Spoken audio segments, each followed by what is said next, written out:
August 10th, 2021, meeting of the Nelson County Board of Supervisors. Please stand for a moment of silence.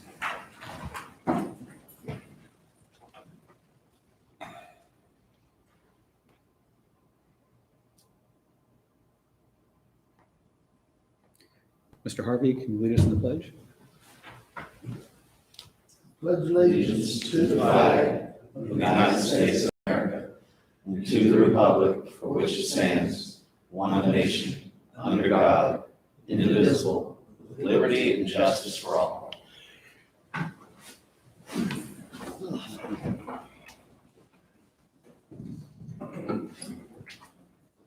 Our first order of business is public comments. I don't have anyone signed up ahead of time, but if anyone would like to speak to the board, you have 3 minutes. Please come up, give your name and address, and let us know what's on your mind. I'm Thomas Nelson. I live at 304 Deerwood Court in Roseland, Virginia. I just want to talk about veterans. We know we're trying to get a Veterans Museum started for Vietnam somewhere in the county, and I really encourage that effort. But I want to let you know that the American Legion now has a 5th cemetery we're going to recognize on Memorial Day. That's the Centenary Cemetery over in Arrington. In the heat Saturday, it was very warm. We put 52 plastic tubes in the ground so in the future the American Legion can put flags on Memorial Day, the 2 weeks period to be flying it. We now have 5 cemeteries. We're over 500 veterans being recognized where they're buried. So it's an encouraging thing for the people to know that we do remember our veterans, no matter what war or anything. We're putting flags out and recognizing them. That's done by the American Legion and the 2 rear tank clubs we have in the county, and it's a pretty good valiant effort. Just be aware there's a lot of support for those veterans that have passed on. That's all. Thank you. Thank you. Thank you.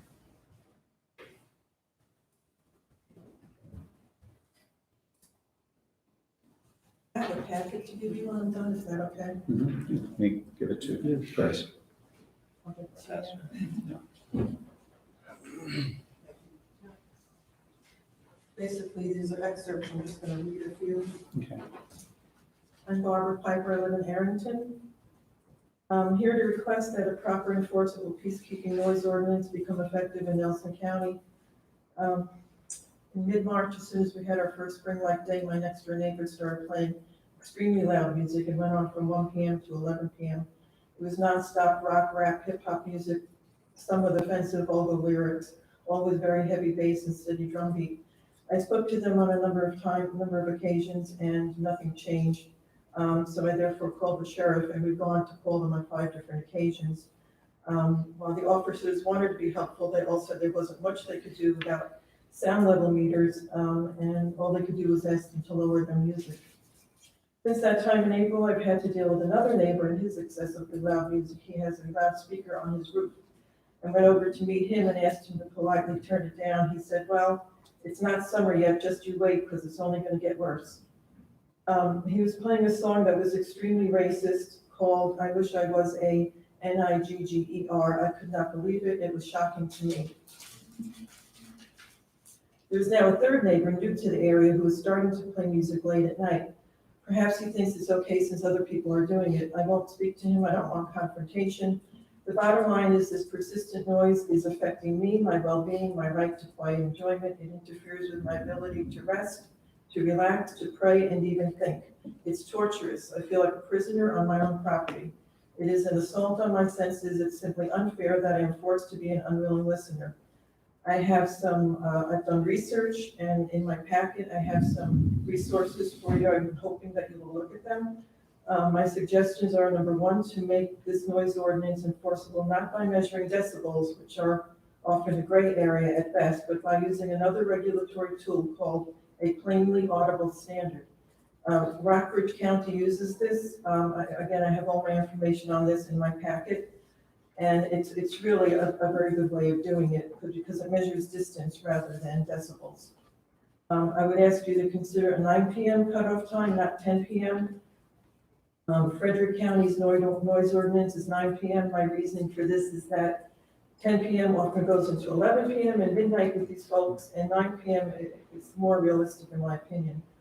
And third, to increase the fines, make the first offense $100 and subsequent offenses $1,000 to give them, a sign that we're serious here. A great resource is the Noise Pollution Clearinghouse. It's a nonprofit that helps communities with noise issues. I spoke to a man named Mr. Blomberg. He actually travels around the country visiting different townships to help them do their ordinances, and he's a wealth of information. And lastly, I'm very willing to help serve on a citizens committee or in any other way to get working on a proper ordinance here in Nelson County. Thank you. Thank you. Ask you a question. Where do you live specifically? You don't have to give me that information. We do need your address for the record. 633 Lake Nelson Lane, Arrington. So this is the lake up in Lake Nelson? Yeah, part of the problem is it's a dead-end road and people think they can just do what they want, and there's really not much policing around there. Was that your only question? Yeah, I was curious where it was. I'm familiar with it. Okay. All right, thank you. Thank you. You're up near the lake or? I live a quarter of a mile from the lake.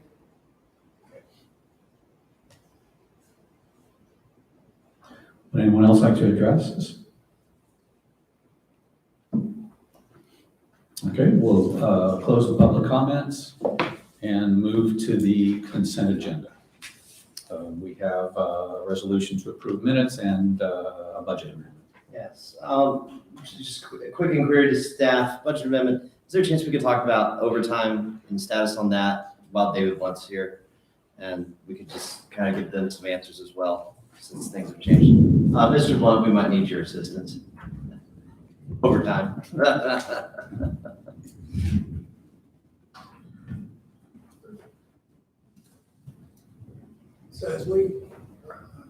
So we've advised the board, as of July 1, the state law changed that mandated payment of overtime to applicable employees of the county and constitutional officers.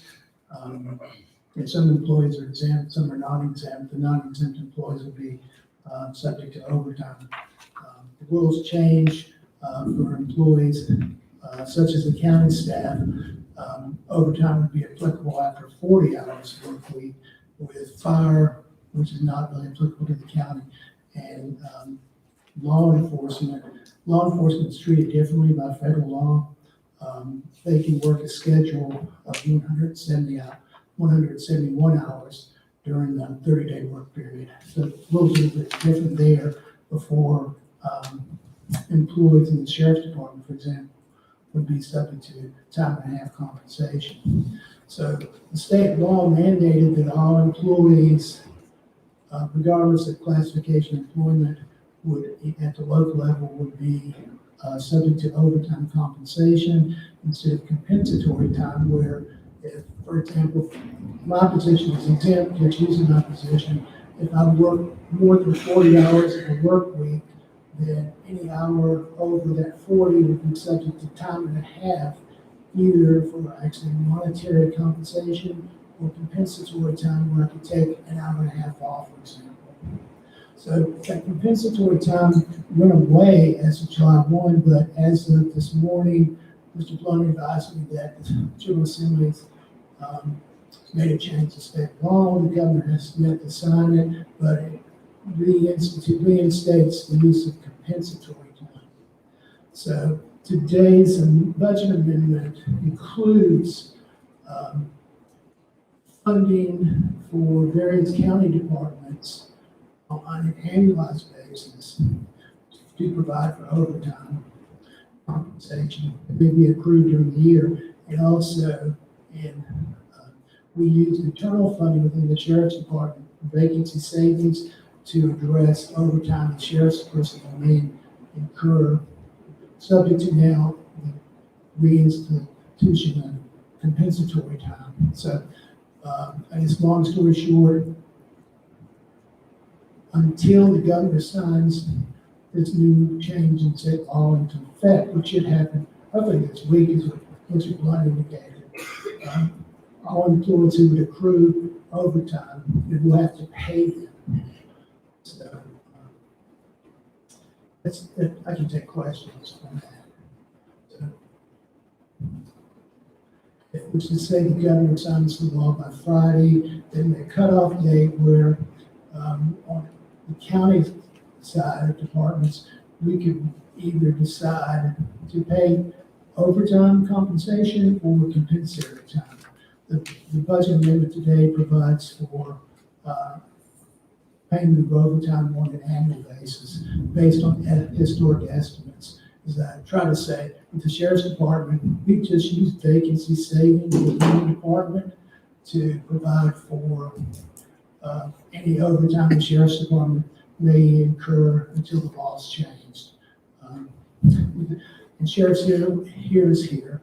He's recommended to county staff that in lieu of the 171 hours that Sheriff's Department personnel can work before they're subject to overtime compensation, that it be changed to 160. Want to discuss that with Sheriff Hill, certainly. We oppose that. We think the board should stay with the 171, which is the federal law. Questions?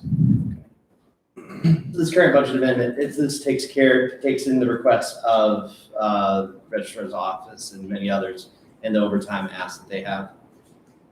Okay, Yes, on an annual basis. on an annual basis. So it wouldn't be just through, let's say, at the end of this month, it would be all year long. Okay, In the office that I administer, we will monitor that and then make decisions based on payment of overtime or compensatory.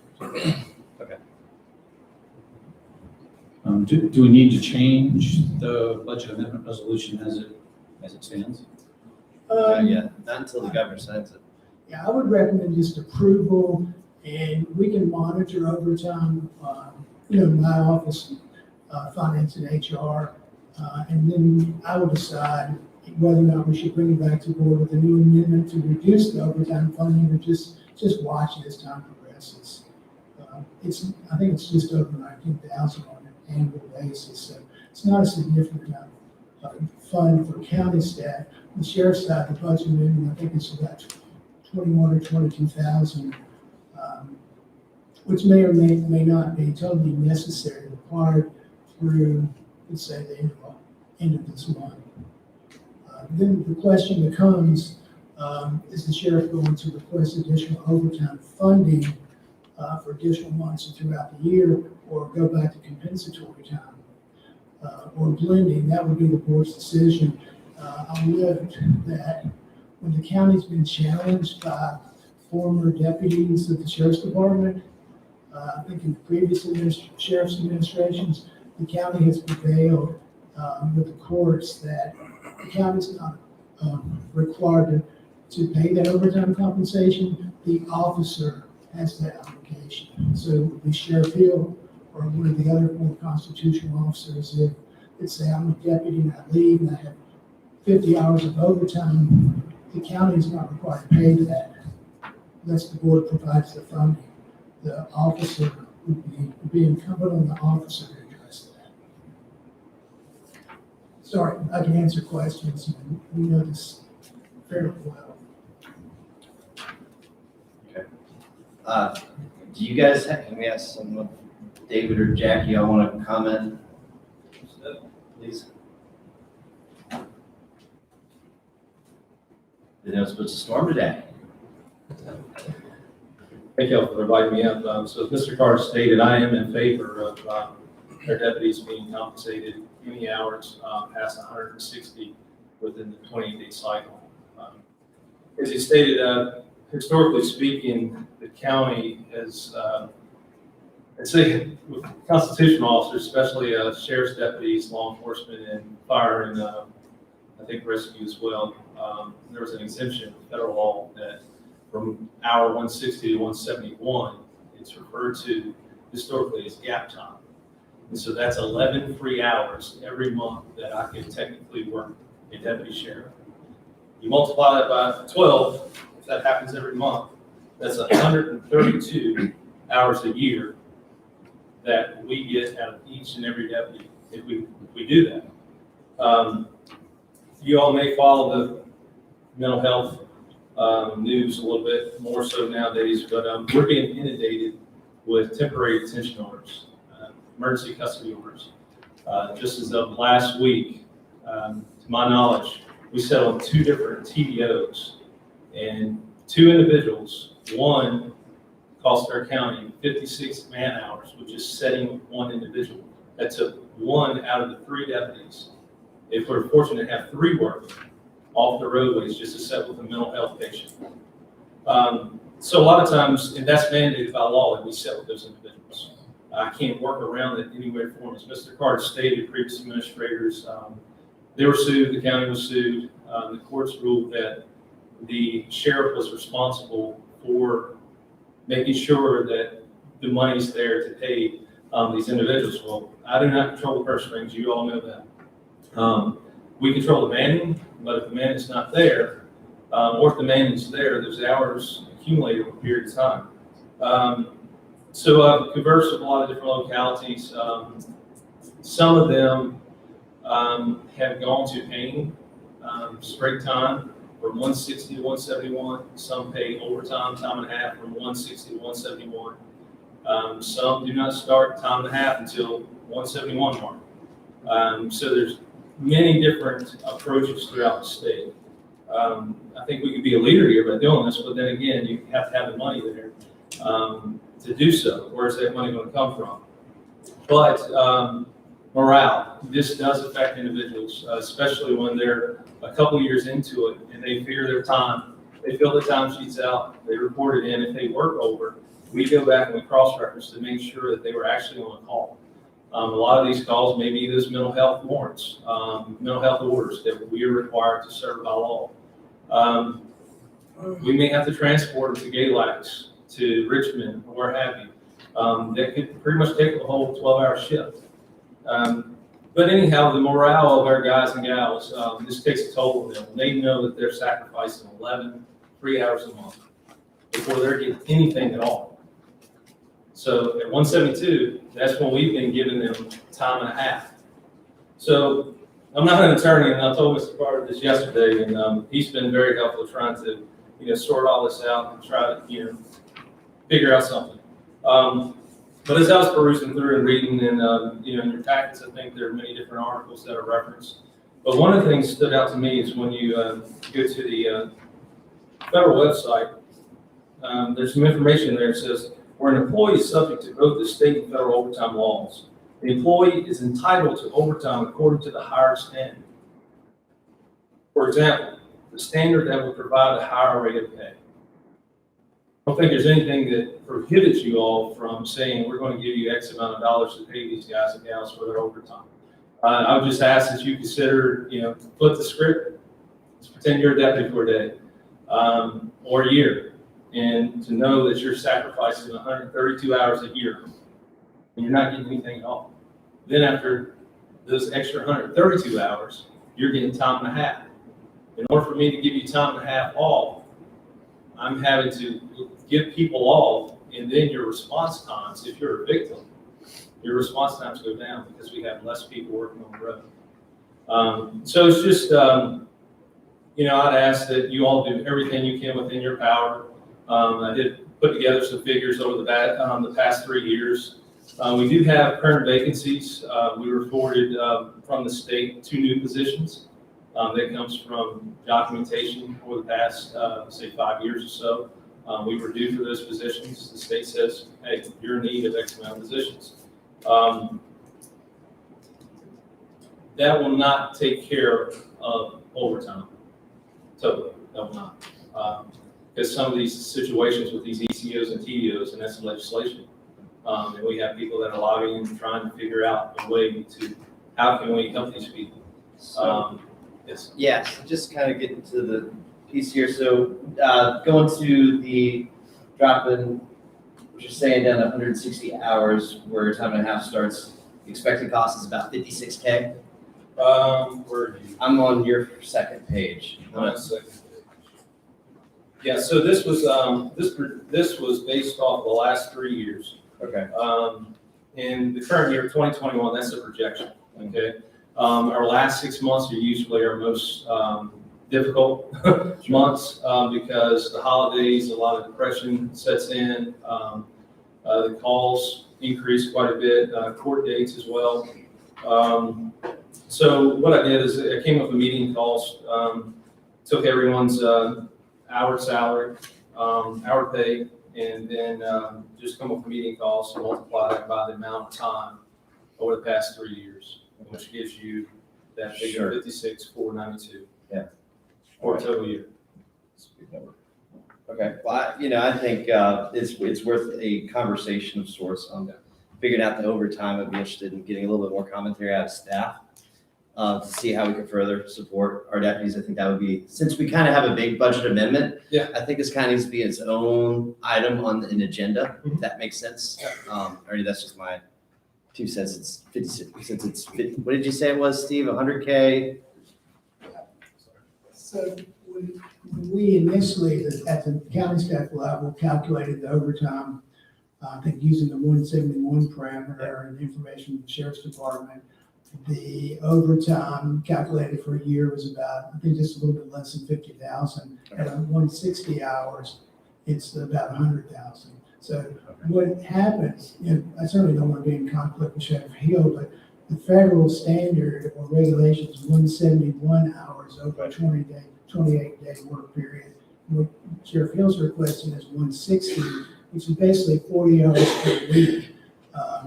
And it'll just, to be frank, it'll just create a larger financial burden on the county if you, one, continue to budget overtime funding at 160 versus 171.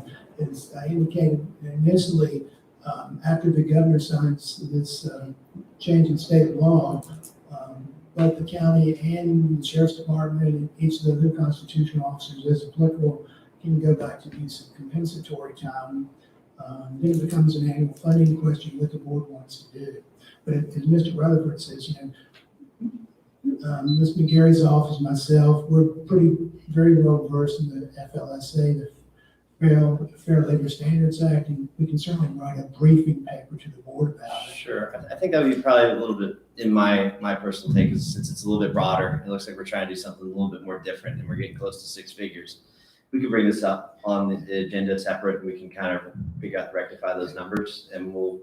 Because unless the board is uncomfortable with the budget amendment that pertains to county staff, which is on an annualized basis, about, I think it's just over 19,000. The amendment today would basically be a stopgap until the governor signs the law. Then we're back to how business was conducted prior to July 1st.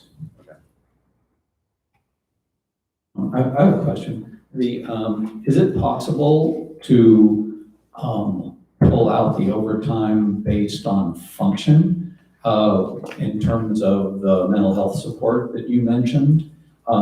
Something along that level could be, would fall under the parameters of the economic stimulus package, which allows mental health support and mental health functions. So I'm wondering if it's possible that some of that money could be used to go towards that singular function of those.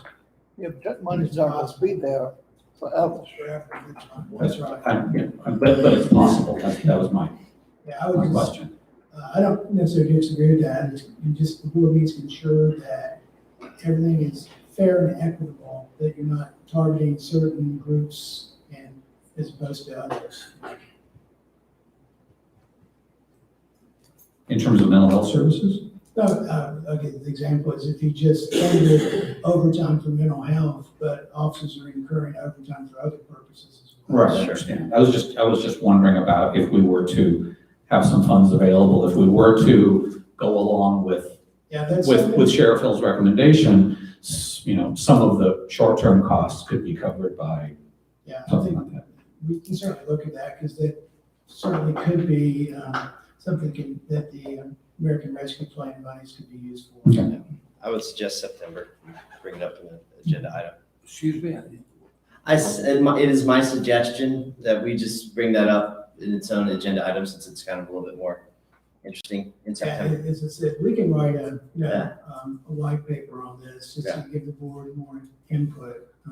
Yeah. But today, as I've tried to say, Yeah. the overtime for county employees would be throughout the fiscal year, and my office would monitor that, and then bring it back to the board and either Sure. reduce the funding or just manage it throughout the year. The larger question is with the sheriff's department. Sure. The other thing about mental health is the cost of mental health is going way up, both in social services and for you. You might be able to say that it's temporary, that it's not something that we're going to have to continue to pay for. Well, as the sheriff can speak to as well, these temporary detention orders, et cetera, sort of ebb and flow. You know, you would have to look at the history to actually try to put together a good estimate of that. Yeah, but it's worth looking at. Yeah, of course. Okay.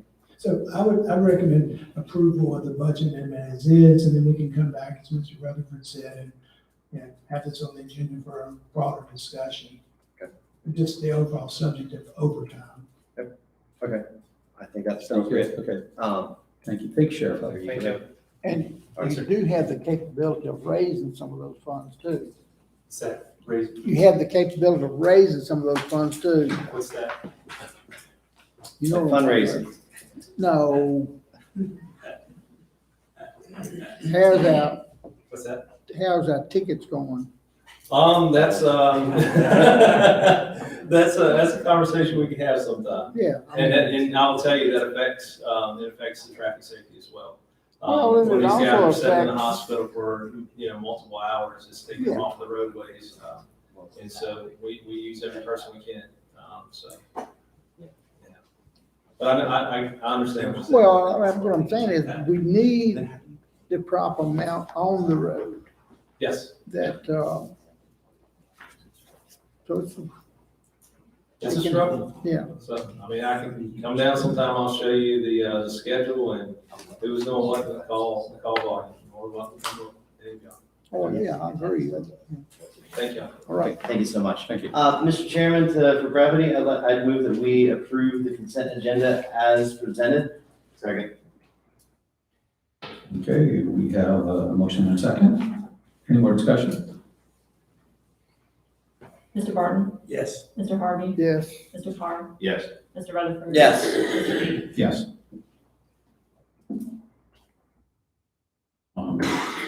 The first of our presentations today, the VDOT report, focusing on the discontinuance of portion of Castle Creek Lane. Mr. Brown. Thank you.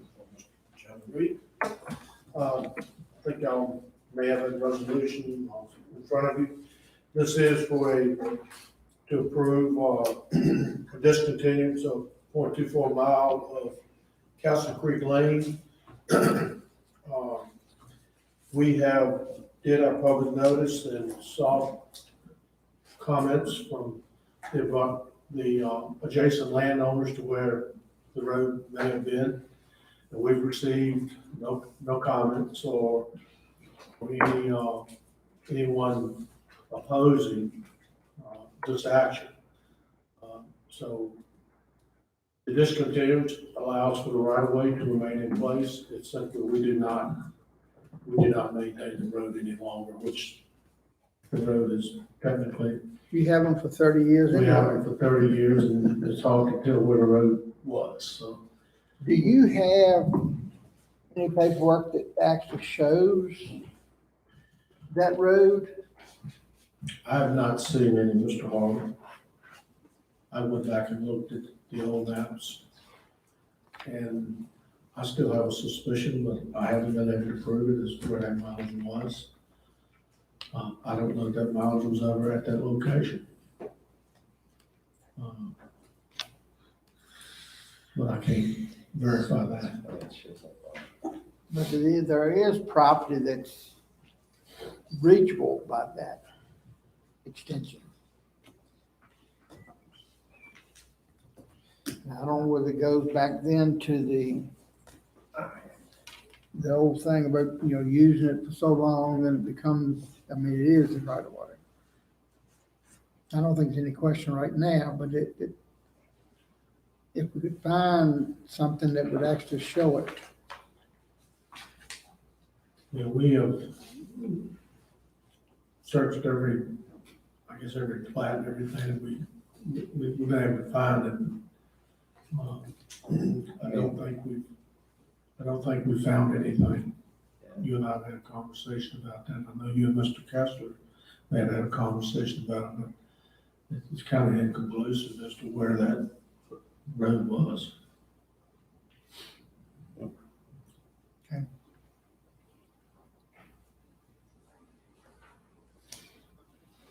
Okay, any questions from Mr. Brown? Would we like to take up this resolution? Do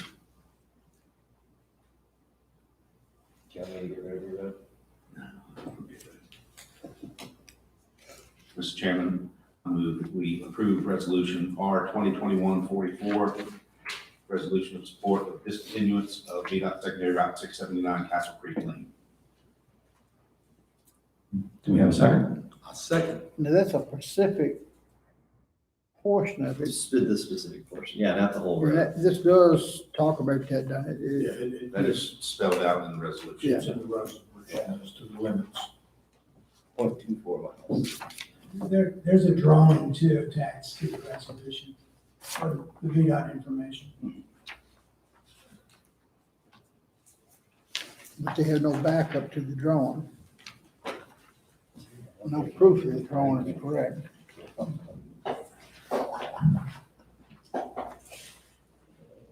Did we get a second for the motion? Yes. Yes. We did. Yep. Okay.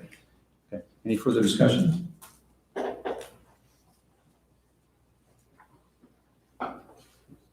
Mr. Harvey, Yes. Mr. Rutherford, Yes. Mr. Barton, Yes. Mr. Parr, Yes. Mr. Reed. Yes.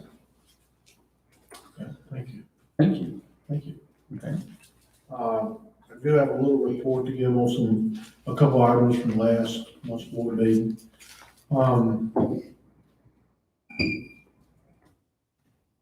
The request that you all made, there were several, and I don't know if all of them have been completed or not, but they have been passed on to our field forces to complete in a timely manner. Mr. Harvey, I haven't been back up 151. I don't know if we've gotten over and doing cutting any bushes or not, but that is, last time you mentioned about cutting the bushes up there around your way on 151 and 6 overlap. That if they have not done it, I will follow up on that.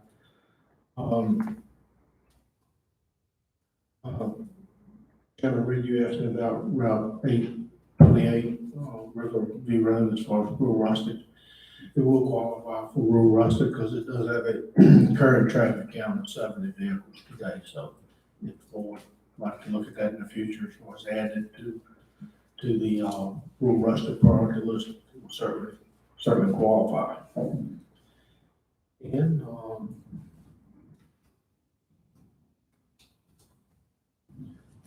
Mr. Parr, we are looking at working on the pavement on Firehouse Road there. We hope to get something that works on that between now and the following year. Our intention is to go on and work on that road, and as far as making, maybe do a little wedge and make it a little smoother with plant. So hopefully that'll happen. That will happen between now and in the fall. And the traffic counts, Chairman Reed, I said we've been communicating some on the traffic counts. You and I need to talk a little bit more about that offline, so I can get a little bit more information.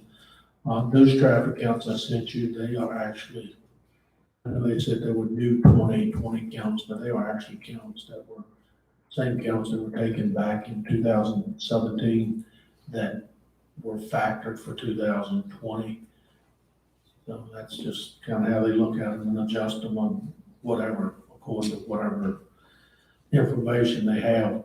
As far as getting specific counts up there for certain times of year, we need to talk about a little bit more about that. I'm not saying we can't do it.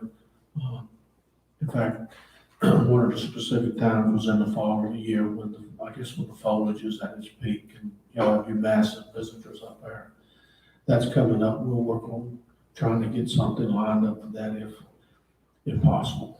So I'd like to talk a little bit offline with you about that, get a little more information. Very good. And, Mr. Barton, we talked about the dumpsters over at the convenience center, at Shipman. And I looked at that and I looked at the old permit where they were originally put in. And Steve and I have been communicating a little bit, and at this time, I'm not in favor of doing a reversal over there. I think there's some, limbs and brush overhanging the right of way that are, that is limited to sight distance. I would like for us to go ahead and trim that right of way back and get that maximum sight distance back that was there when the convenience center was built.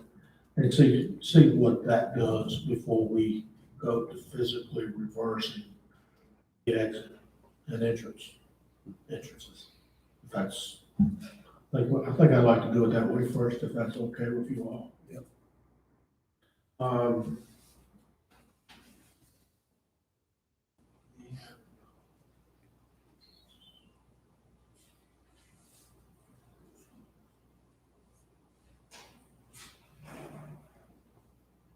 think that's all. I think that's all I have. What about above, the post office at Afton? We were talking about trimming that curve. I don't think anything's been done there. Well, my instructions to Superintendent up in Brown was go over and cut that whole corridor, But what? cut the whole roadway, Yeah, go up 6, cut that. If it's gonna be up there, let's go in there and cut what we've had sight distance issues before. Yeah. And one being up there, 6 and Stage Road, it's always, Yeah. That's always an issue there.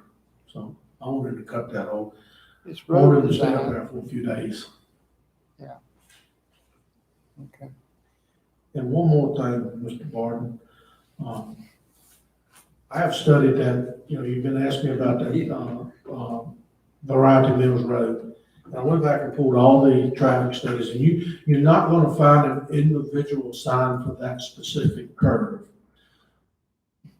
When we reviewed that road back in, I think it was 2011 was when that actual review was done, there was a curve sign with multiple curves on it with a 35-mile advisory speed plaque underneath it. And those signs at 2 locations over there, and one incorporates that curve that you have been asking me about. So I don't know that we'll go back, we need to go back and do a specific curve, but Well, somebody called, one of my constituents said they were gonna do it, but it's not the 2 curves, it's the one.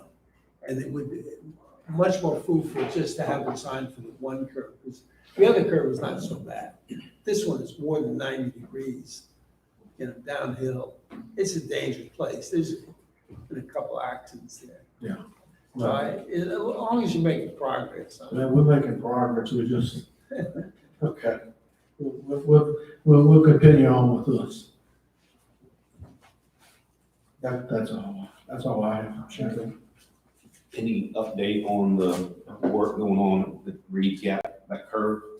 Wasn't that in progress last month, or we were? Yeah, Reed Scout, we're planning on our alley paving contractor completing that. They looked at it and really they're not comfortable paving on that hill. So we've got to do something different, but it will be, we still plan on paving it. I don't know exactly who will do it, but we'll find a way to get it surface paved up there on Reed Scout. Is that actively on a to-do list? Yes. In fact, they met up there last week, and that's when our contractor said he was not comfortable bringing his equipment up there working on that now.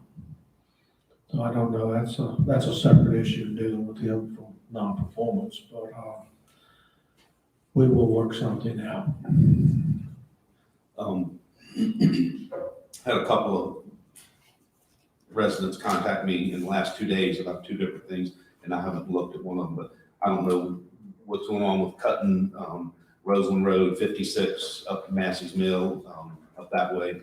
But, I just had somebody contact me about, Well, we, you know, I mean, we're getting ready to cycle again.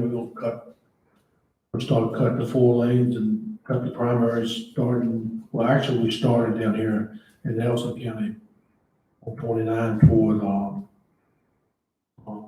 south of Colleen, for the Lock-In Festival, and Sheriff called me and asked me about cutting down there around the schools.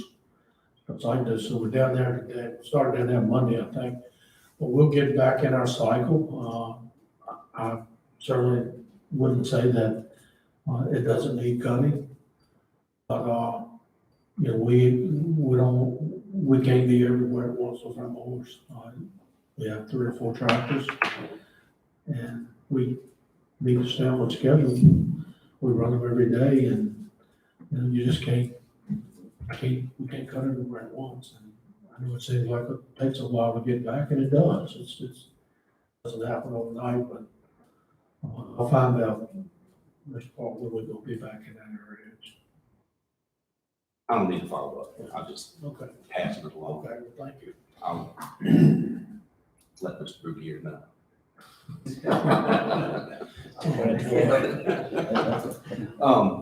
And then last, I can't remember if you and I talked about this individually, if I brought it up in a board meeting, but I had another resident of Harvey Lane reach out to me across from Powder River Elementary School, where 29 pops over, Harvey Lane comes out right there. There's still concerns about those residents coming out on 29. I know there's a sign back between somewhere around the museum and Freshwater Cove Road, somewhere in there, there was something put. You know, our traffic engineers reviewed that, and they really didn't, as far as, I think they had one recommendation of putting up maybe it was an advance warning sign for the intersection, but other than that, they did not make any real recommendations on that. We did that one, Yeah, early this year, maybe. I remember us having that conversation, but it's still a concern for the, Well, it should be. I mean, the sight distance is not good there. And, and there's a lot of older residents on that road.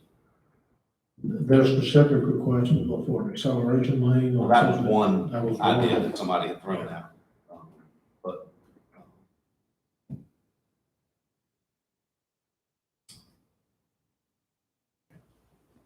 Ernie, I'm good.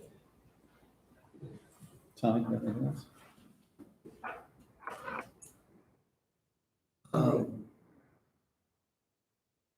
This is in, Mr. Rutherford's district, but the people who operate businesses live in my district.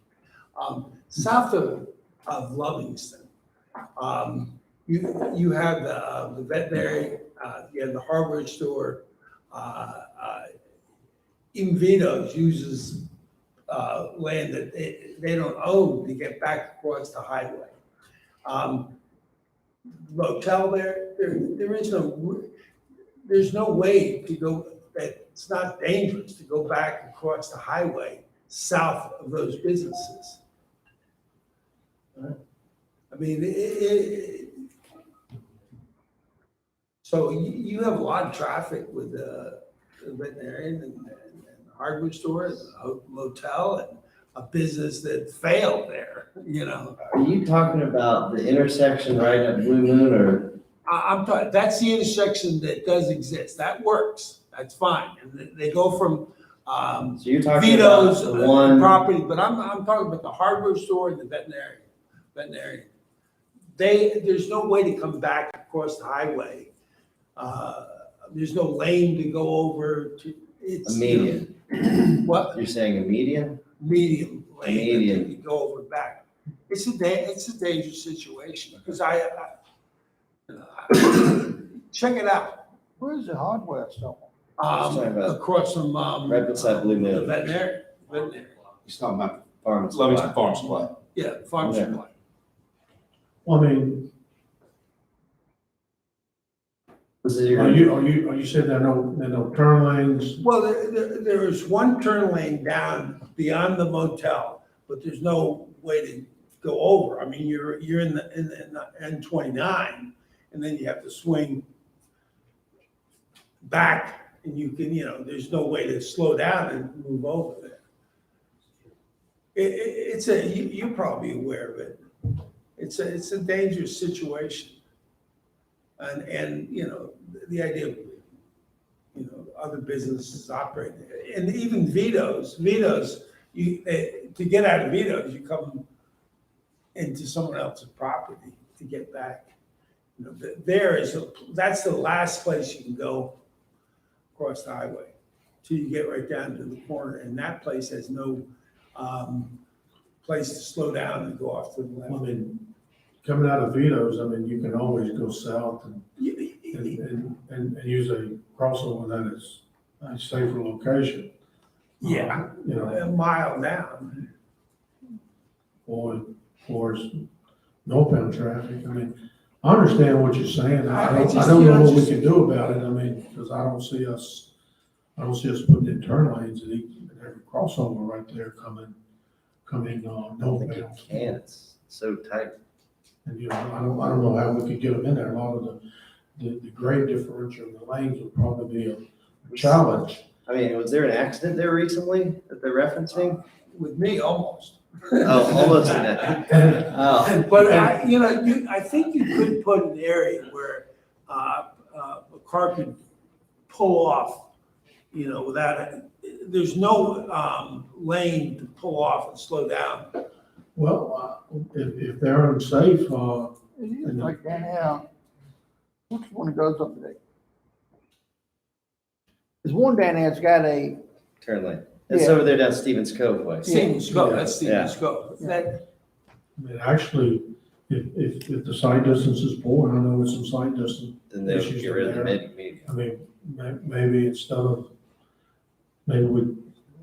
just take a look at it. I'm saying if you got a crossover that's unsafe to use because of sight distance, the best thing to do is to remove it. yeah, Is just take it out, and because you have the safest turn, if I were going north out of the farm supply, well, that way, and I want to go back south, the safest turn is to go down to the traffic signal and use the left turn lane.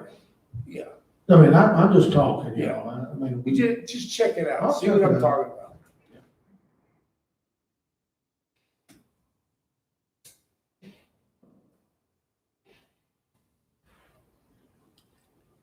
if you would get with me right away, bringing that tractor over to do some of that, kind of cut some of that stuff back. I'll give Mr. Eubank this, Yeah. just outline this issue. Okay, I have nothing else. Okay, thank you. Thank you.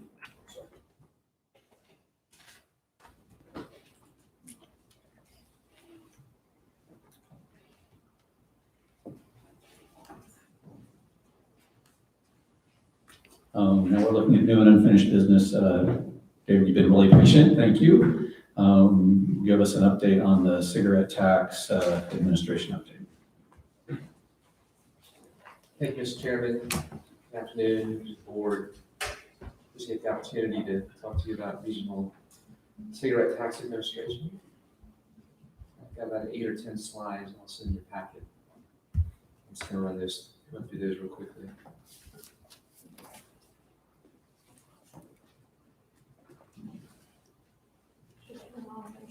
Okay. I'll go ahead and get started.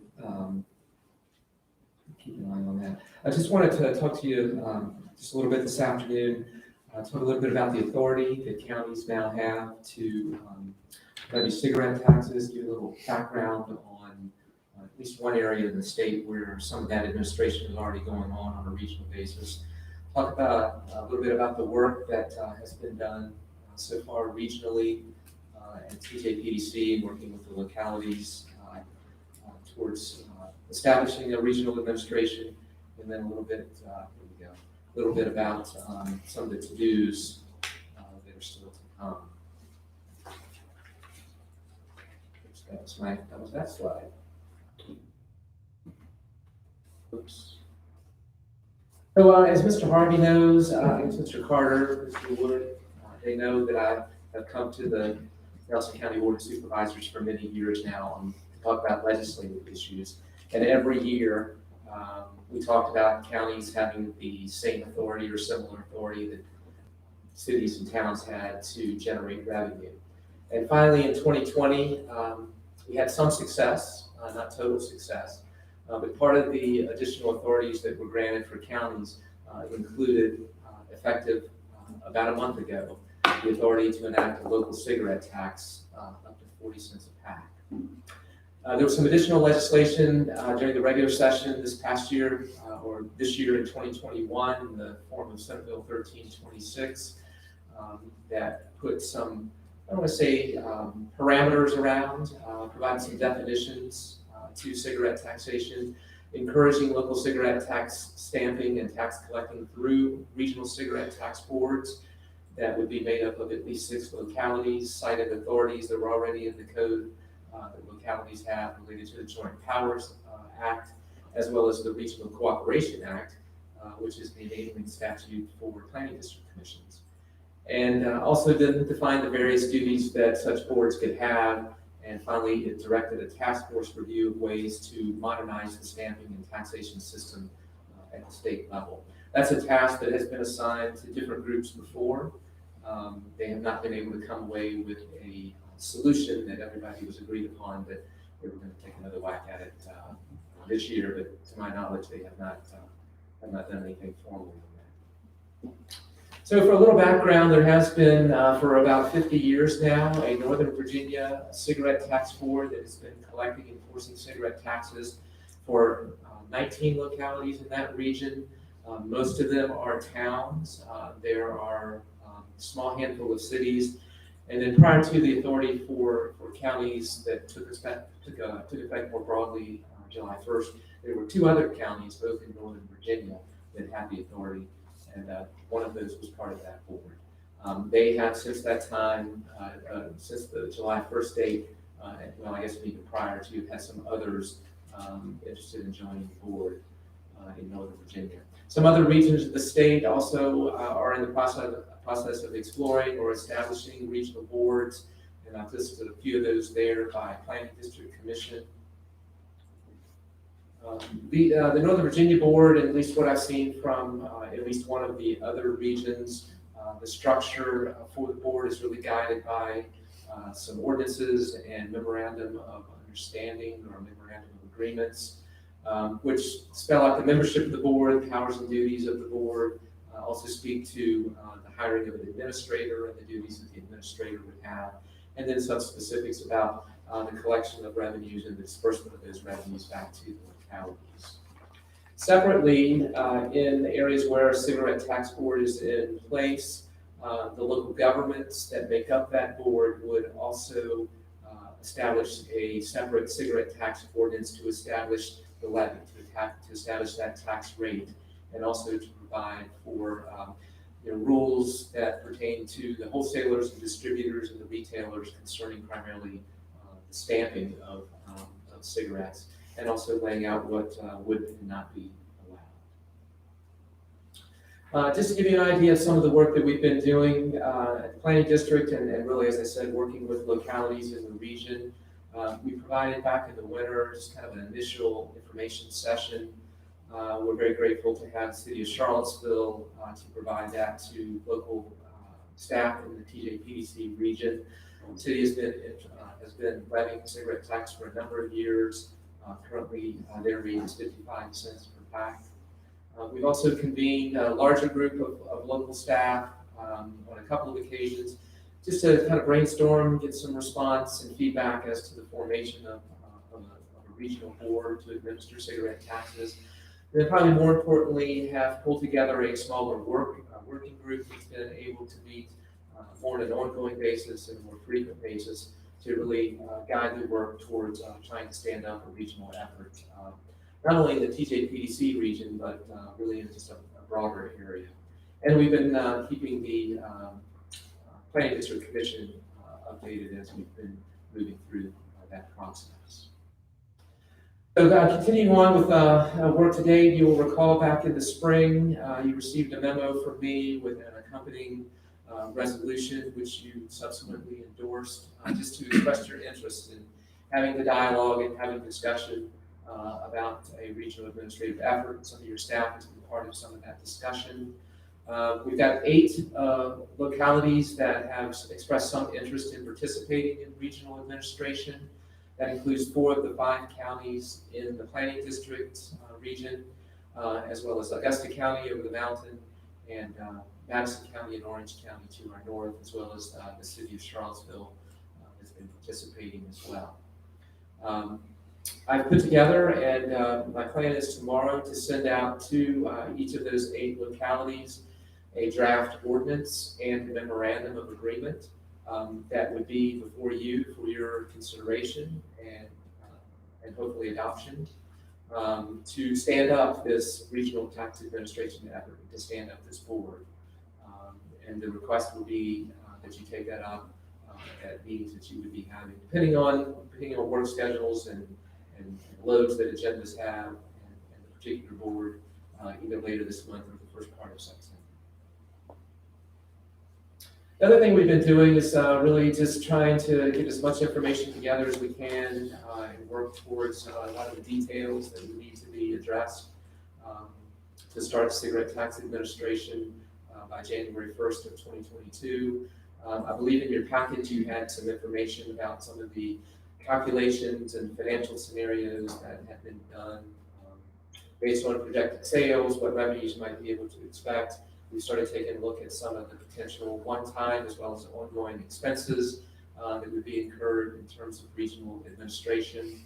We also started looking at what the board may look like, how it would function, and really just more some of the details that would come with administering a new program at the planning district. So the to-do list, or still to come rather, is probably a better way of describing it. As I mentioned, the ordinance and the MOA for localities to consider approving and signing on to join the board, which will be forthcoming to you again, hopefully tomorrow. You'll see in that MOA that it really outlines the administration and the fiscal functions by the board and the board would undertake, including the key step of hiring an administrator to handle the day-to-day operations. There would also have to be an MOA between the board and the state tax department, because the state tax department is the one that handles the cigarette stamping process. They work directly with the wholesalers and distributors in Northern Virginia region primarily right now. They design stamps, they produce stamps. In the case of Northern Virginia, which is, I think if we're going to do this in this region, we would do something similar, and that would be to have a dual stamp. There's a state stamp, state tax rate is 60 cents per pack. What they've done in Northern Virginia is to create a very simple stamp that includes 2 different sets of numbers, and one is the state number and one is the regional number, so that there's a proper documentation and accounting for the cigarette packs themselves, as well as keeping track of the amount of money that goes towards the state, as well as to the regional board. Then, as I had mentioned earlier, there would be a step of considering a local ordinance to establish a local tax rate for cigarettes. And also we would anticipate that we would request a small amount of startup funds in order to get this effort up and running prior to revenues beginning to be collected in January of 2022. So, and then the rest of the items, again, it's a lot of back office things that we're talking about at the planning district, administrative tasks. You have to look at bonding. There's a number of forms that are involved. You have to set up separate bank accounts. Then you would get into looking at what your hiring needs would be. Someone to do those back office and administrative type functions related to the revenue collection and disbursement back to the localities, as well as what your education, what I've been calling education awareness and compliance efforts might look like in terms of someone, who's out visiting with retailers to ensure that the cigarettes are being stamped properly. So, again, I referenced the spreadsheet that you had in your packet. There was also a very helpful, I think it's 2 pages of flow charts, and I'll give some credit to Albemarle County. It's been assisting in this effort for creating that, just to kind of compare and contrast what it would look like in terms of localities, work, and administrative tasks if you were doing something like this on your own versus being part of an administrative effort. So I'd be glad to take any questions that you all may have about my presentation or any of the materials that are in your packet. Great. Is there interest in doing a cigarette tax Is there interest? Among the board? among this board? Yeah, I think we already voted on that. I don't recall. One thing I don't understand is, raise the price of cigarettes, people don't smoke as much. Why doesn't the state just raise taxes and distribute to the locality? It'd be a lot cheaper than what you're talking about. Well, it's interesting you bring that up because 2 to 3 years ago, the state's cigarette tax rate per pack had been 30 cents. They doubled it to 60 cents, and they were not interested in that kind of arrangement with the counties or cities in terms of peeling off a piece of the action, so to speak. So, again, the local authority was then giving local governments what they've been asking for a number of years to be able to have authority to generate revenue in the absence of the state taking portions of their revenue and distributing it to localities. And I don't know how that would work. I mean, I guess they could have figured it out, how to be able to track sales. That's one of the things I've been having trouble getting my arms wrapped around as we were trying to look at how we might be able to project what the sales would be, or are currently in Nelson County versus what they are, in Albemarle or Fairfax County. And I've just not been able to find anybody that really has that information. The projections that we have on that spreadsheet for you all, I mean, it's a shot in the dark because it's based off of what the sales in the city of Charlottesville had calculated on a per capita rate. So, some localities are going to perhaps be higher, some localities lower. Does Albemarle County have the same tax rate as Charlottesville? Well, none of the counties except Fairfax and Arlington currently, up until July 1, have the authority. So I believe Albemarle has been, at least their staff has been talking about a 40-cent tax, but whether their board would end up going that direction, I don't know. The merchants are the ones that pay the tax. I'm sorry? It's, when we purchase the cigarettes from the distributor that we get them from, that's when the tax is paid, and that's when the stamps and everything are on the cigarettes. It's at the distributor level. Correct. So, I mean, That's the state tax. that's the state tax, and then these other taxes will be added on. They'll be stamped before it leaves the distributor.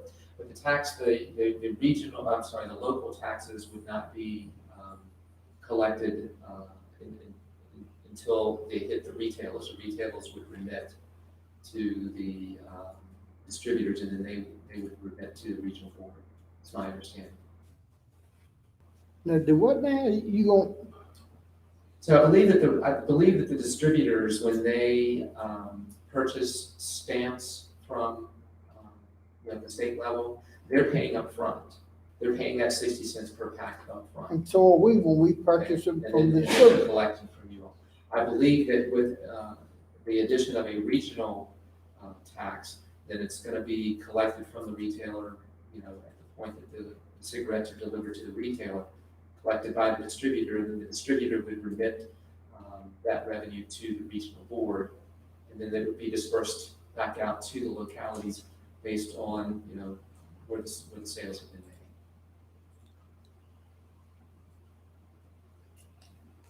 made. Yeah, it does put pressure on the retailer to have to deal with it. I don't have any interest. Yeah, it's. I have no interest in doing this, so I I don't know. mean, cigarettes probably been bad for my health, and I stopped smoking. I'm smoking.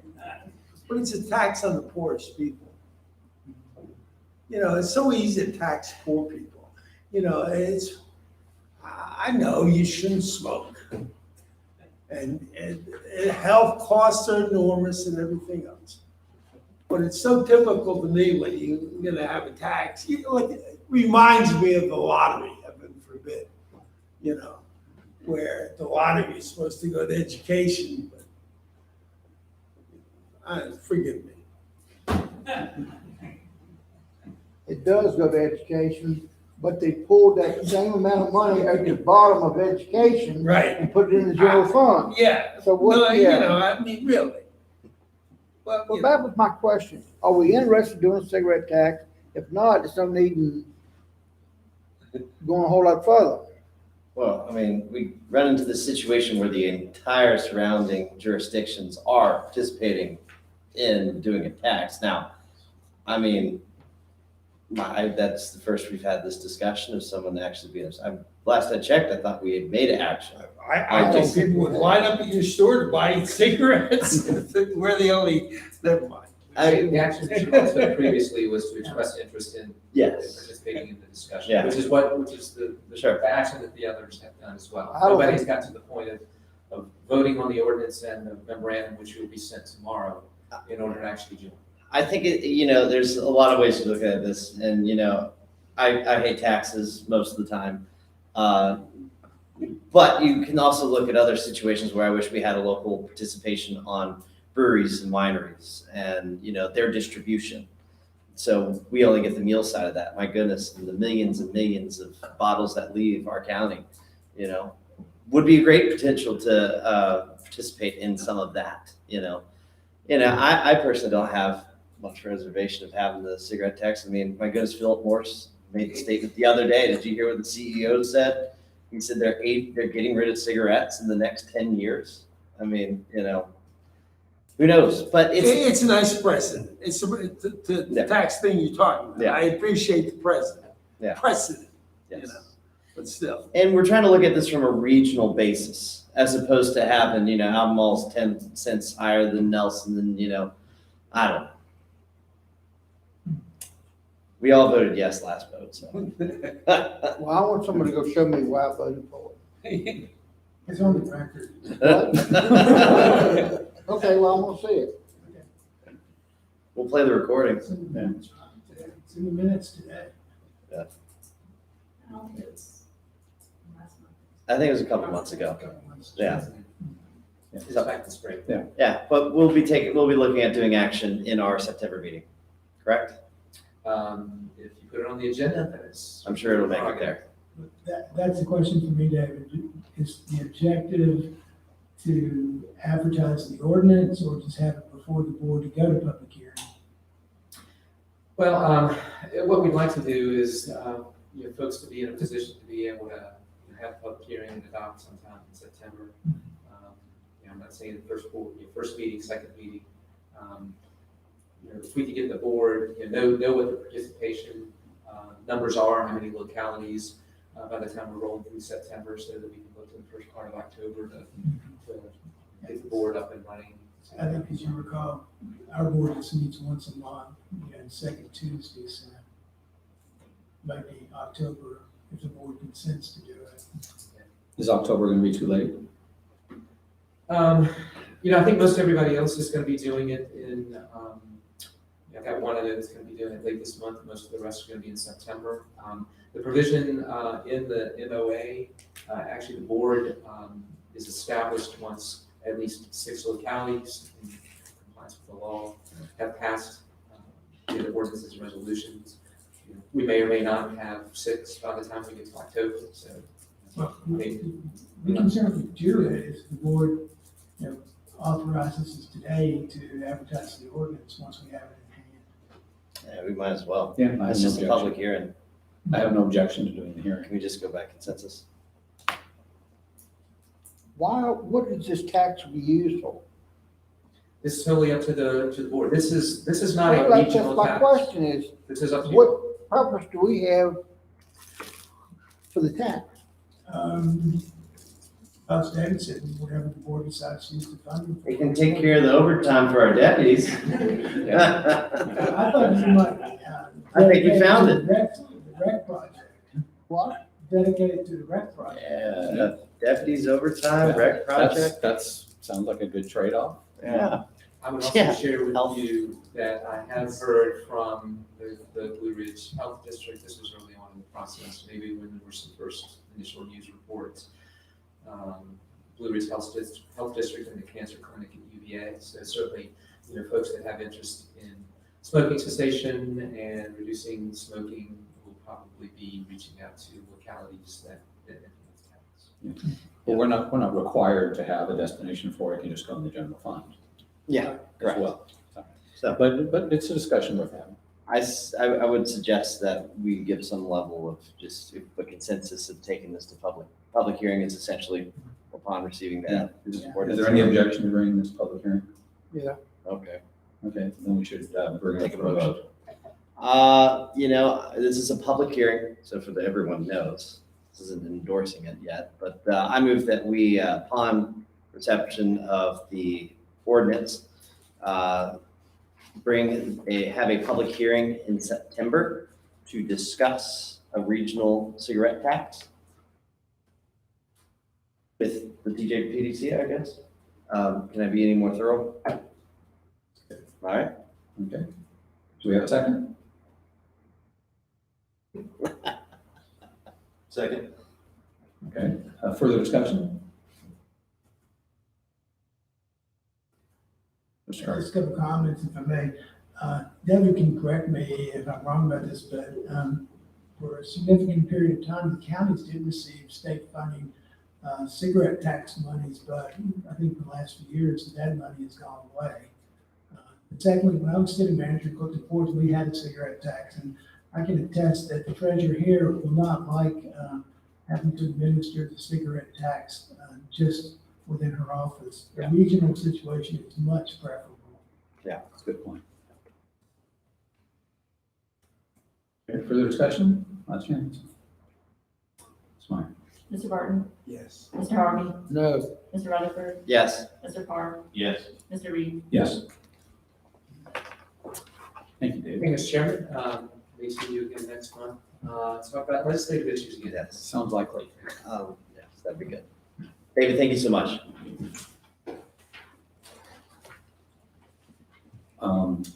Next item of business is a resolution endorsing Firefly to apply for a regional internet service expansion project. There's no tax involved. Every footstep in the courthouse, just money. I'm gonna give you a little quick update, and then I'm not asking for money today unusually. You're the only county out of 12 I'm not asking money. You're so kind. Yeah, but we'll talk about that in a little bit. So, Oh, man. all right, so Firefly is spreading its wings a little bit. This is what Barney would look like if he ever got run over. But, I'm sorry, I wasn't that joke. So the CDEC area is in green. That will be completed by next year, mid-year. This regional project that we're undertaking and pursuing funding for will build out the purple area. And with that purple area, it will serve all of the unserved locations, buildings and residences in all 12 of the counties it touches. So it's a pretty massive project in some ways. In the other ways, we actually are already all around that area. So it'll mean constructing about the same pace we've been constructing for 3 more years. In Nelson County, you got good news is most of it's been constructed. So I had another color in just to mix things up here. The green area, again, is Central Virginia Electric Co-op Service Area. That'll all be built up by mid-year next year. We are going to build the yellow and purple areas. The yellow areas, we actually have already received some funding with Connect America funds. And so those aren't eligible for additional funding from the state. The purple areas are. We're going to ask you today to allow us to include Nelson County in a grant application. They'll pursue a little bit of funding And I'll tell you, the main area that we're worried about with this is right up top with the, I probably have a pointer if I can figure it out. Mainly that Afton area up there, that's gonna be part of a Dominion build out. To be honest, we're gonna already have built Schuyler, Shipman, and Arrington, so they're not gonna go into this value request, because we're already doing that. In fact, this is a good point. Let me catch you up to date on where we are in the county. This past weekend, we completed, railroad crossing, 2 railroad crossings at Gladstone that we'd been waiting on since last October when we got it from them. It took CSX a long time to dedicate a flagger to us for a day for 2 crossings.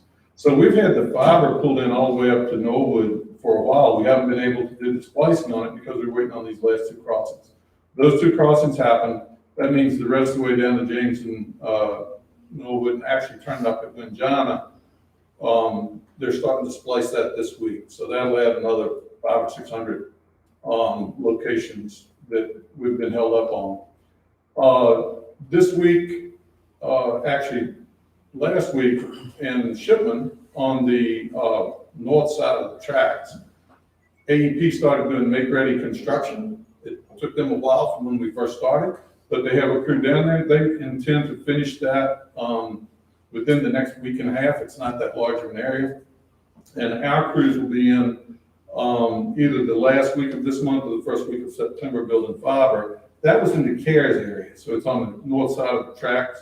We'll wrap that up fairly quickly. Then they'll move over and they've got a little piece in Amherst that's 8 or 10 miles. Then they will be back and start work in Arrington, and then Schuyler, and then Shipman. AEP still needs to do their make-ready ahead of that, but they're scheduled to finish their make-ready in all of those areas, I think, by about October. So we'll be following behind them as they finish make-ready, putting up the fiber. And those are the areas that we asked for funding last year, and you granted. I said we'd get it done in 12 to 18 months. If we're lucky, if everything breaks right, the first areas on that side of the tracks will get connected before year end, and in the first part of next year, we'll get those 3 little areas done. We've also started doing data collection along Buffalo Mines Road up here. So that will take us the rest of the way to the Piney River, up in the Piney River area. In the AEP system, that will actually be built out next year as we finish up the CBEC build in the Piney River area, but we've started work because it takes a while to get ahead of data collection and make ready work and those types of things.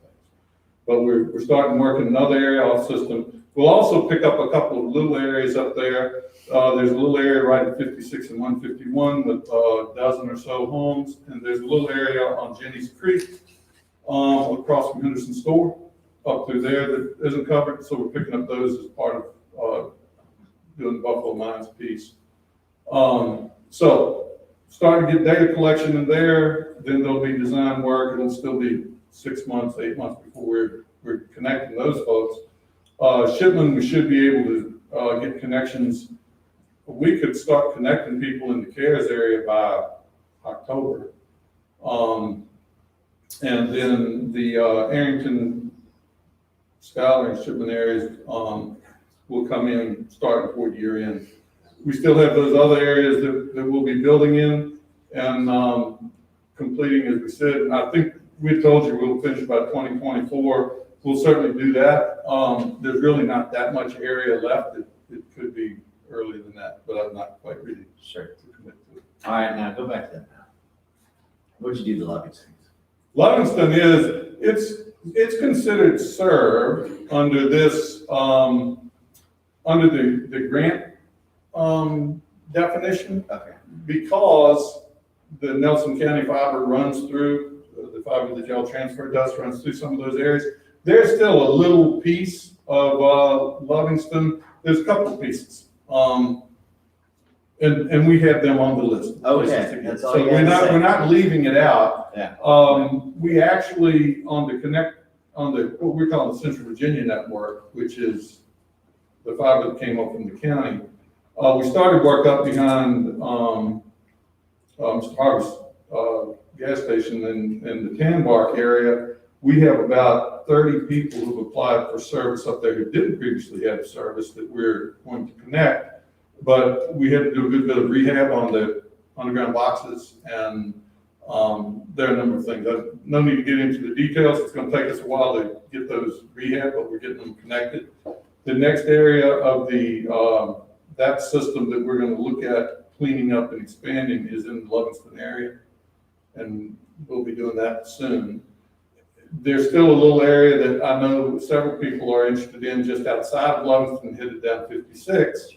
And we know that that's one of those little areas. I've got a set of miscellaneous areas. It's about 150 homes around the county. There's 3 or 4 at Colleen that are right across Route 29 from between Harrington Road and the church. The front on 29, those are all APCO homes. Everybody behind them on Sunset Ridge has fiber. Everybody across the road has fiber. Everybody left and right has fiber, but there's 4 or 5 homes that don't. So we'll get to them. We know there's some places like that in the county, and we're going to pick those up. And I could go back into the reasons why those little gaps have come up over time, but trust that we're going to get everybody, we'll have everybody connected and make sure we get that. All right. Any other specific questions you have before I tell you what we're asking? So we've got about, right now we've got 9,071 electric accounts in the county. Fiber will be past all of those. Some of those electric accounts are obviously electric fences, water troughs, but you can think in terms of about 90% of those are locations that could have internet service. So we have another 400, why am I hitting the wrong button? Another 400 passings already in place. Well, that includes the shipment area with the CARES projects. So we've got the CVC ones we'll finish up by next year, the other 400 here. And then these additional passings where we've already had people connected on the fiber you sent over. What's remaining are these 1,000 or so after that, and about 425 are in that yellow area, and then about 600 in the purple. So if we go back, there's some big yellow areas where people are really spread out, and then the little purple areas have a little more density. The 600 VATI project service area locations are what we will be putting into the grant application. Here are the group of partners. We'll have Dominion up on top of the mountain, working with us a little bit in Nelson County. Thomas Jefferson Planning District will act as the lead applicant for this application because it's regional. We've got a number of counties involved. We wanted to go through a regional group, and David and his folks at the Thomas Jefferson Planning District have been really good in helping us and acting as the lead on that. This just gives you a little background on who all's in the county as far as electric service, which again is our best proxy for the total number of locations to pass. We're looking at a project that will have about $5 million more we have to invest. We're going to ask somebody for about $600,000 of that. We're going to ask that the $1,125,000 you gave us last year and committed from the Broadband Authority will be counted as a match toward this. Having the match from the county helps us in terms of the value story. That's why I'm asking the county to participate. You don't have to give us anything else. We can just use the money you've already funded as part of the match and help us get some additional funding to offset some costs on top of the mountain, particularly, and in those other value areas. So we have to have that application in by the 14th of September, which is why I'm here today, asking at this meeting for you to approve the resolution joining the project. By December, we'll hear about the value awards. Dominion, for their piece, has to get approval from the State Corporation Commission. They'll go in and file for that early next year. They'll actually start their design, and they do some easement procurement as part of that. That will start while the application's under review, and as soon as that gets out from review, which we expect to be mid-year next year, they'll be ready to start construction. For this entire county region, we're going to finish by 2025. Obviously, in Nelson County, we're going to finish a little earlier than So the application with the SCC is mostly procedural. You don't see any. Dominion filed their first one this year, and everything was approved, and they used it as a learning process. And they also have a state law passed. The first one was under a pilot program, and now it's a permanent law. And they feel very comfortable that when they put information in. Prior to going to the commission, we will have the Department of Housing and Community Development will verify that those are unserved areas. That's the biggest sticking point. That will happen this fall. Once that's done, then it's just a question of going through the regulatory review of how much they're spending and how they put it into their rates. So here's the resolution. We sent a template for resolution over. It just throws in some numbers that gives you our preliminary numbers. These may change. We are still, we did a big survey and we may tweak this up or down a little bit to get actual numbers, but we want to use the county piece that you gave us as matching and include the county in that body request. I'll be glad to answer any questions. Is there any issue with you tweaking those numbers after we've made the resolution? No, because this is preliminary planning specifically because of that. But it should remain in the resolution.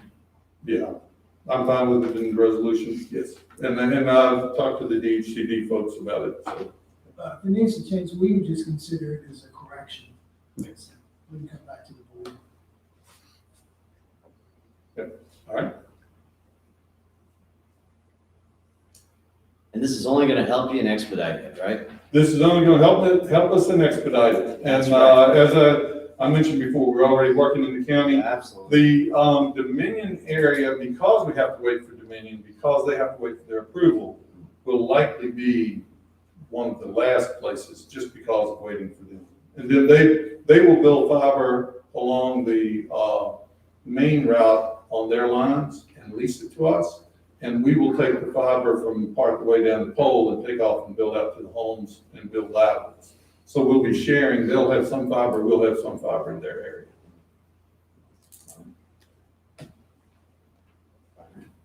Cool.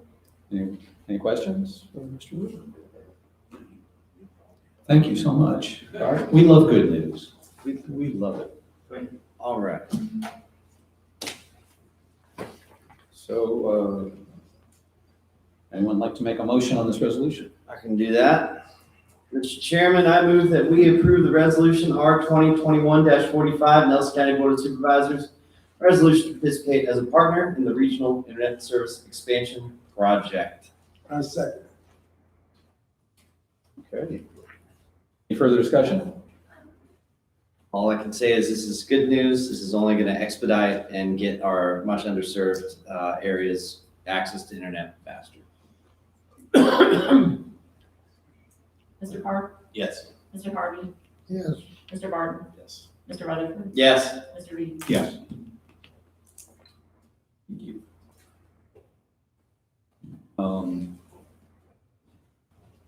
Thank you, Mr. Wood. I'm going to work. More work.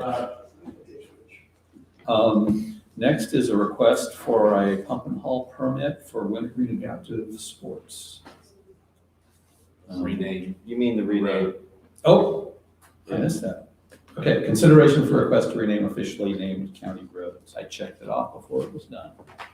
Let's not do that. There are two requests for renaming of county streets or roads. One is from Devil's Backbone to change Mosby Run to Crandall Run. The request includes that the road is currently, or is completely within the Devil's Backbone growing campus. The applicants have indicated they will pay the full expense of the replacement of the road signs. The second one is Dustin's Lane in Afton. And there is a petition as the ordinance, the local ordinance requires from the adjoining property owners, and actually live right across the street from this street sign. I can attest that the owners have all attested to the petition, and they too have agreed to pay the expense of replacing the street signs. And they propose to change it from Dustin's Lane to Afton Braes Drive. And the ordinance authorizes the board to make these changes predicated either on a petition and the agreement of the applicants to incur the total expense the county would incur to replace the signs, et cetera. Both expenses are about $200, approximately $200 to $300. I understand the change from Mosby to Crandall, as Steve Crandall, someone we all know. Can you speak to the purpose of the name change on the other? I don't know the owners of, there are, I think, really 3 properties impacted by the change to Dustin's Lane. And 2 of those properties have changed hands, new ownership in the last couple of years, and they've actually become Airbnbs. So I'm assuming that the owners of those 2 properties, or the owner of those 2 properties, initiated this request with the existing, their existing neighbors. Yeah. Because I think as Mr. Harvey can attest, the road, I think, was initially named for a family member that lived in that vicinity of the county. But for the Dustin's Lane change, all of the property owners have agreed and signed the petition. This Dustin, this is a grandson of the lady that used to own the 2 houses Steve's talking about that passed away. They no longer own the property. It's all in the family there. The Campbell's gentleman, the Campbell family, has passed away, but he and then his sister was the grandmother of the Dustin Lane. That's why they had it done. They're no longer there, and it makes all the sense to do that. Yeah, I can actually attest to the Airbnb. We don't see any traffic at these 2 homes, typically during the week, but on the weekends, both of the 2 homes on the north side of the road have cars there every weekend.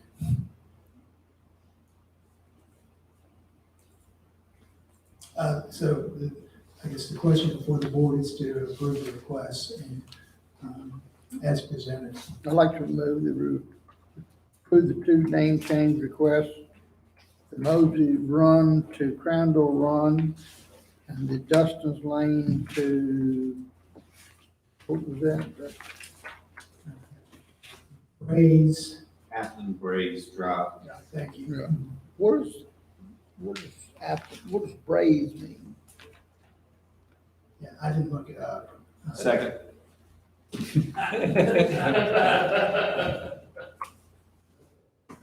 Yeah, I just had the same question. Braes. We could Google it real quick. Well, we do have a motion and a second. Is there any discussion on this before we move forward?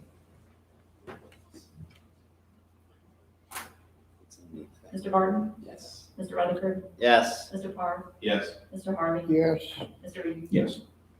Those are the first 2 that I recall in the entire time I've been here, to be honest. Yeah, because most of the time, if you change one, it affects a lot of addresses. Yeah, these 2 are basically self-contained. Yeah. Okay, thank you. Now we will go to the request for a pump and haul permit by Wintergreen Adaptive.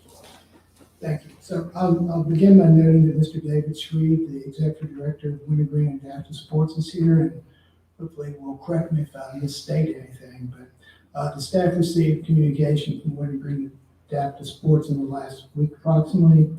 The, if I may, WAS is doing an addition to their existing facility, and they're gonna include bathrooms within that facility, 2 restrooms.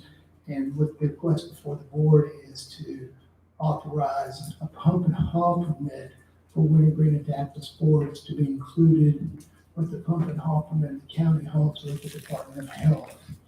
As the board may recall, Blue Mountain Brewery, and I didn't look up the name of the glider port, but right now, presently the county holds a pump and haul permit with the Department of Health, and the 2 sort of sub-permittees are Blue Mountain Brewery in Afton, then a glider port, most recently Noah's Ford area.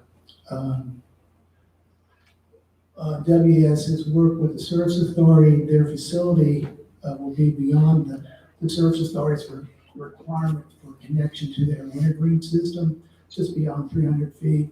So, but they are going to, or do plan to connect to the water system that the Service Authority operates. I think the Health Department required that, and Mr. Sharif can correct me. So the sewage would be pumped by local Roto-Rooter business, and we checked with DEQ, and that company that will actually pump and haul the waste from the WS facility. The company actually has a permit to treat the waste, and then a land applied on, I think, 200 acres then outside Nelson County. So we were interested to know where the waste was going to. That was the contact of the health department, DEQ in Harrisonburg, and that's what they followed up and told me. If the board favorably considers this, then we've worked with Mr. Shreve, and we would do all the administrative process to facilitate adding WS to the pump and haul permit, including an agreement, I think, that we've done with both the Glider Port and Blue Mountain Brewery that sort of makes all the things associated with the pump and haul contract incumbent upon the applicant more so upon the county if something should go wrong. And I can answer questions, or as I said, Mr. Shreve's been kind enough to come today.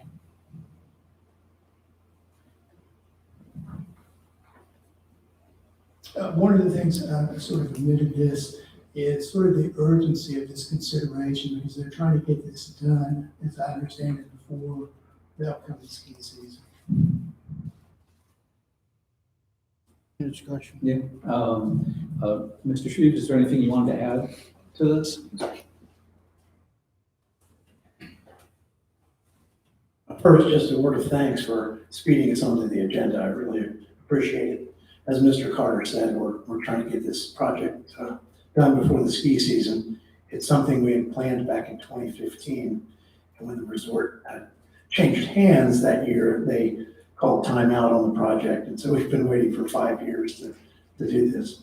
The only thing I would add is that we expect that the capacity of this tank for our season, which runs from about mid-December to mid-March, sometimes early March if the weather doesn't provide us a couple extra weeks, is going to be about 600 gallons per season. The capacity of our tank is 1,069 gallons. It's a 2-piece polypropylene waste tank. Mr. Carter mentioned that we have other plans already in place that we proposed with the health department. We've been working closely with Tom Ike there and also with the Service Authority. In addition to being beyond the 300-foot threshold under which we would have to connect to the Service Authority system, having worked with them back in 2015 on this, and then again this year, I also learned that the connection will be made, for those of you who know the resort area well, on Grassy Ridge Drive, where there's a real complicated system of air pressure lines, other water lines, electric lines, firefly lines going in there as well. So in addition to being difficult to connect because of the distance, it would be an extremely complex, expensive, and time-consuming effort if we were to connect it at that point. This is why we've sought the permission to use a waste tank. Anyone have any questions? It's always intriguing to me that the state makes it go through this process. This is the what, fifth one we've done in 4 years? 3. Second? Yeah. Third? Oh, thank you. And I could add too that serendipitously, when Tom Ike at the health department showed me the template used by the Rockfish Glider Port Right. folks, it turns out that the engineer stamp on that was one of our snowboard instructors. So I've consulted him since that time, and he's going to help us do it right. Good, good, great. Okay, thanks. Yeah. Thank you. Yeah. Thank you, Mr. Sharif, for reminding me. I thought about it, and then failed to mention it. The actual waste stream is pretty minimal for this season. I also know county staff, Andrew Crane sort of nudged me along on this one because at first I thought this would bring this forward until next month, but here it is. Thank you. Okay. Do we have a motion? Yeah, sure. Okay. Mr. Chairman, I move that we approve the request for pump and haul for the Wintergreen Adaptive Sports as presented. Second. Okay. Motion and a second. Further discussion? Mark? Mr. Barton, Yes. Mr. Carr, Yes. Mr. Rutherford, Yes. Mr. Harvey, Yes. Mr. Reed. Yes.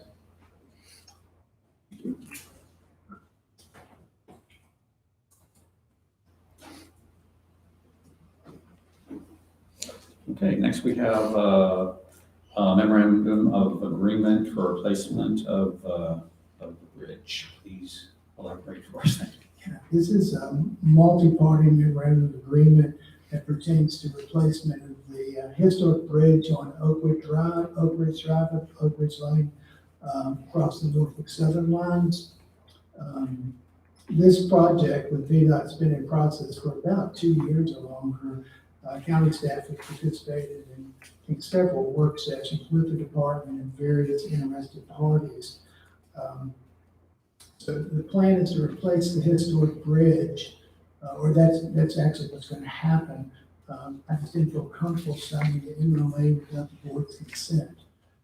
The package includes a lot of information about background information about the development of the bridge and includes information about how the bridge would be reconstructed and VDOT, their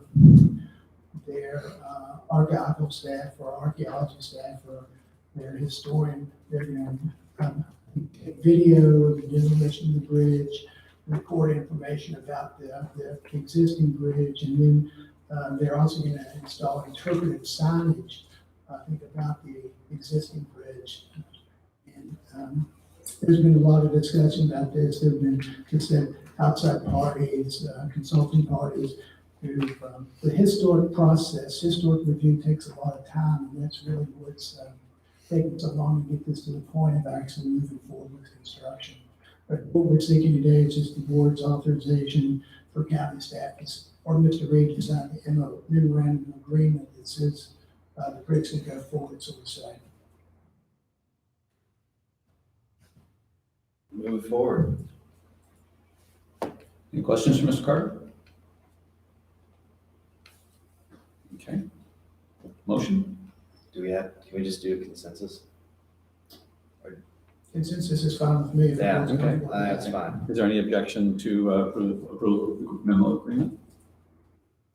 Okay, hearing no objection, Thank we you. have consensus, thank you.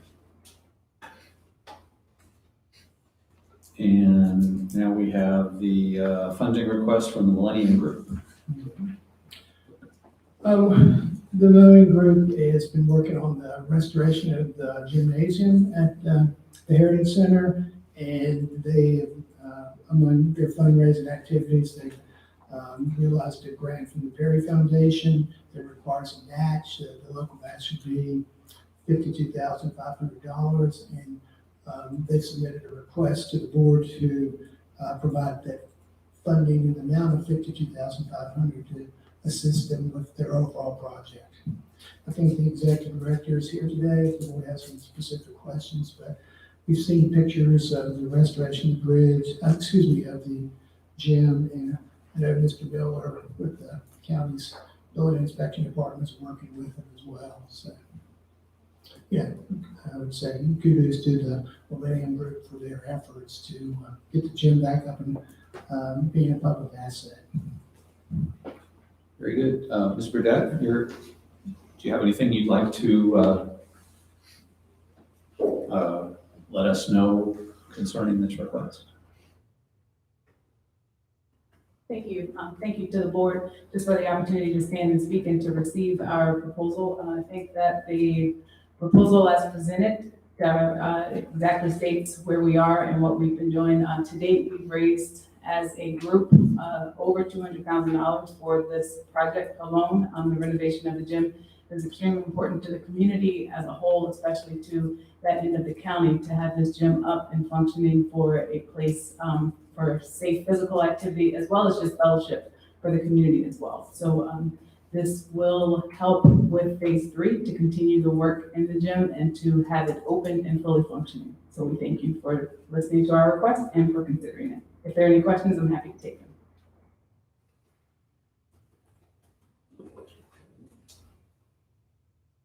I have none. Thank you very much. Thank you.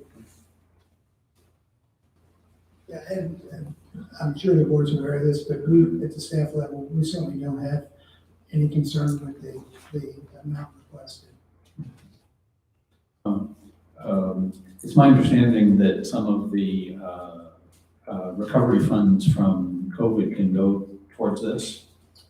You'll see this in my report. We're still sort of struggling with that, but potentially so. We'll have to look at that. Okay. That's certainly one possible use of those funds, but. Would that pension be an issue? Well, Regardless of the source of the funding, as I mentioned. The money's fine. We don't see an issue with authorizing the full amount. Yeah, I went over there the other day and met with several members of the committee and looked around, and they've done a lot of work over there. It's looking really good. The gym's coming along. The HVAC is pretty close to being finished, and so it's and then they'll be able to dry out the flooring, be able to finish the flooring, and the roof's done. And things are looking good, and I think this is going to be a huge asset to the community, having access to this facility. So, Mr. Chairman, if you're ready, I'll go ahead and move that we approve the request from the Millennium Group to provide local funds to match the Prairie Foundation grant in the amount of $52,500. Second. And I want to add to what I agree with everything you said, Mr. Parr. It's really important for our end of the county. I feel like we're moving forward and becoming, representative and helpful to the community. It's very important. Thank you for doing it. This is also tied in to how recreation will have access to a mutual agreement. Yeah, it can be a beginning, a huge beginning. Yeah. It's wonderful. Yeah, it was great to see the letter from Claire Richardson from Parks and Rec endorsing this. So there's Motion and a no second. further discussion. Mr. Harvey? Yes. Mr. Barton? Yes. Mr. Rutherford? Yes. Mr. Parr? Yes. Mr. Reed? Yes. Thank you. Thank you very much. We can have that. Great. We can Let leave her that do it forward. before he starts. Okay. Skip wants bathroom break. Yeah. Oh, that's what you said. Okay. Okay, Steve, you may take a break too. So. In case anyone's wondering, a bray is a Scottish term for a bank or a steep hillside.